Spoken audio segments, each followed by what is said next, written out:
Bien qu'Arshad vive en Chine depuis près de 8 ans, il est encore nouveau à l'université de Pékin. Il n'y a pas longtemps, il s'est fait de nouveaux amis en faisant la queue pour le test Covid. Depuis, ils jouent régulièrement au badminton ensemble, mais ce week-end, ils ont décidé d'essayer les échecs.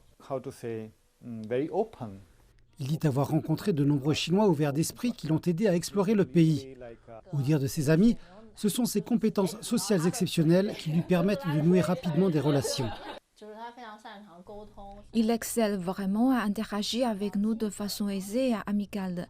Il nous raconte aussi des histoires personnelles intéressantes sur son enfance. Quelquefois, il est gêné par la barrière de la langue, alors nous lui donnons un coup de main quand nous le pouvons. Par exemple, dans ses communications avec des vendeurs en ligne. Il est aussi bon pour explorer de nouveaux lieux. Il poste toujours des belles photos de paysages dont j'ignore même où ils se trouvent.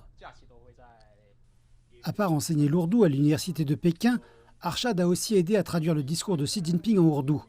Récemment, il a traduit l'opinion de Xi Jinping sur les droits de l'homme et il témoigne d'avoir été impressionné par son souci profond envers les besoins des gens.